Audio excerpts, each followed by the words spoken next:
मसीह में प्रिय भाइयों और बहनों, प्रभु और उद्धारकर्ता यीशु मसीह के अनमोल नाम में आपको नमस्कार।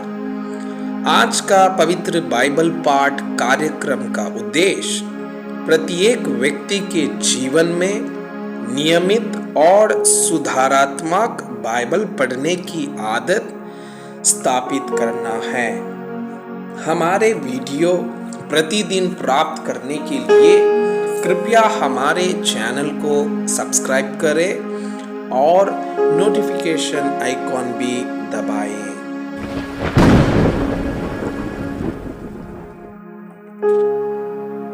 आज का पवित्र बाइबल पाठ निर्गमन की पुस्तक अध्याय 9।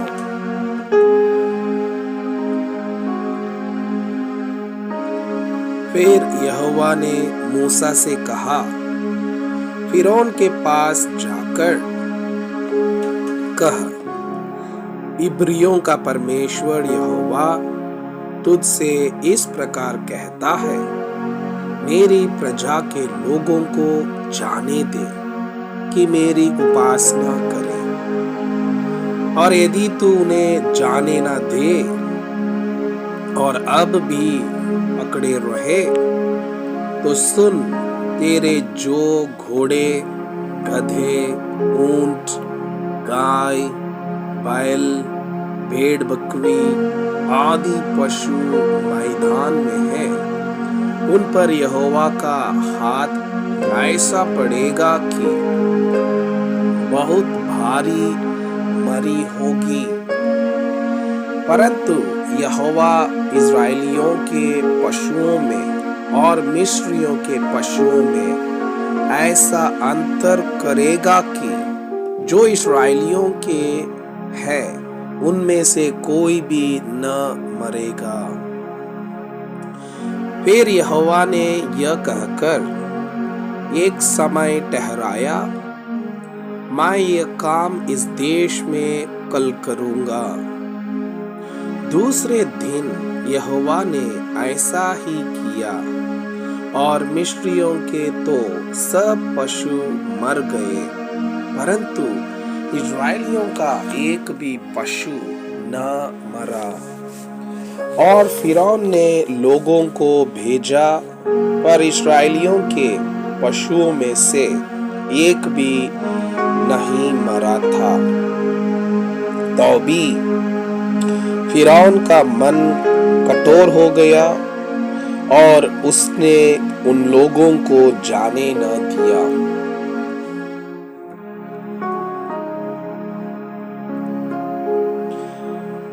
फिर यहोवा ने मूसा और हारून से कहा, तुम दोनों भट्टी में से एक एक मुट्ठी राख ले लो और मूसा उसे फिरौन के सामने आकाश की ओर उड़ा दे। तब वो सूक्ष्म धूल होकर सारे मिस्र देश में मनुष्यों और पशुओं दोनों पर फफोले और फोड़े बन जाएगी। इसलिए वे भट्ठी में की राख लेकर फिरौन के सामने खड़े हुए और मूसा ने उसे आकाश की ओर उड़ा दिया और वो मनुष्यों और पशुओं दोनों पर फफोले और फोड़े बन गई। उन फोड़ों के कारण जादूगर मूसा के सामने खड़े न रह सके, क्योंकि वे फोड़े जैसे सब मिस्रियों के वैसे ही जादूगरों के भी निकले थे। तब यहोवा ने फिरौन के मन को कठोर कर दिया और जैसा यहोवा ने मूसा से कहा था उसने उसकी न सुनी।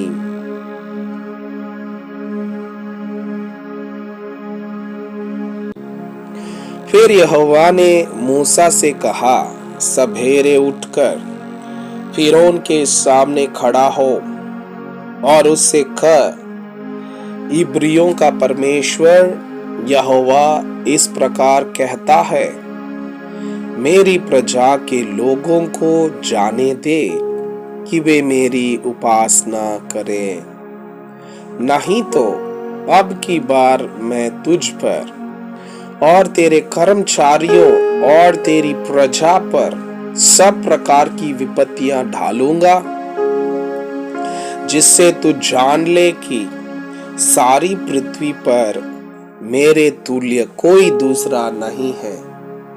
मैंने तो अभी हाथ बढ़ाकर तुझे और तेरी प्रजा को मरी से मारा होता और पृथ्वी पर से तेरा सत्यानाश हो गया होता, परंतु सचमुच में मैंने इसी कारण तुझे बनाए रखा है कि तुझे अपनी सामर्थ्य दिखाऊं और अपना नाम सारी पृथ्वी पर प्रसिद्ध करूं।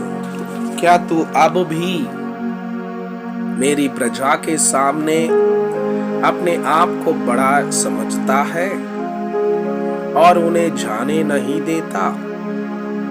सुन, कल मैं इसी समय ऐसे भारी भारी होले बरसाऊंगा जिनके तुल्य मिस्र की नींव पड़ने के दिन से लेकर अब तक कभी नहीं पड़े।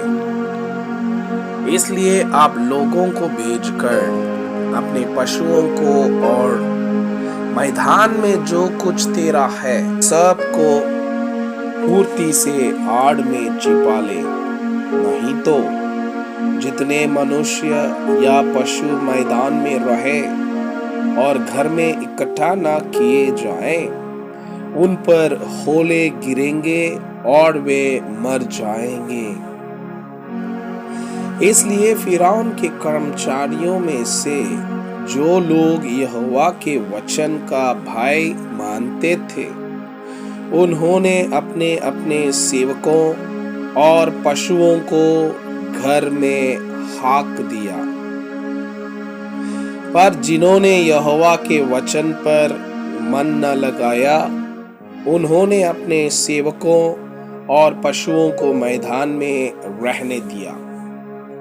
तब यहोवा ने मूसा से कहा, अपना हाथ आकाश की ओर बढ़ा कि सारे मिस्र देश के मनुष्यों, पशुओं और खेतों की सारी उपज पर होले गिरे।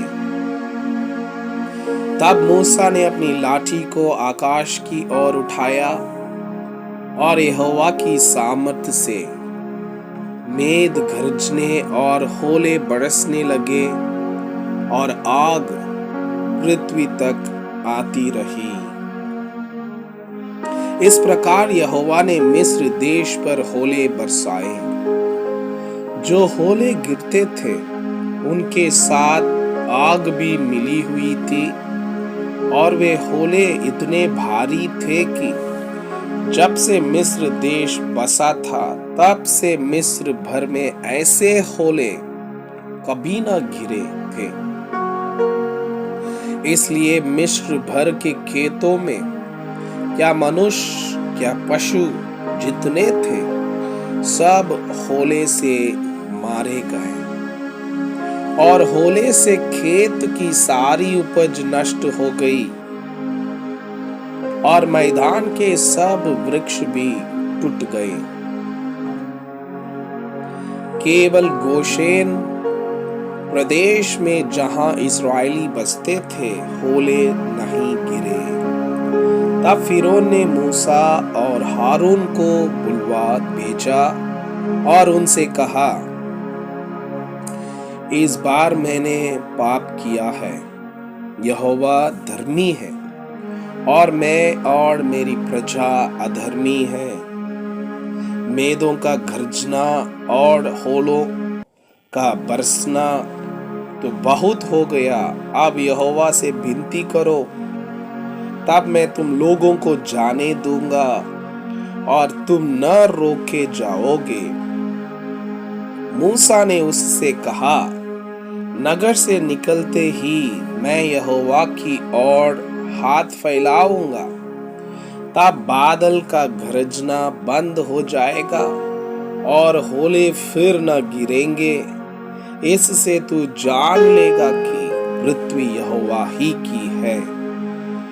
तो भी मैं जानता हूं कि न तो तू और न तेरे कर्मचारी यहोवा परमेश्वर का भय मानेंगे।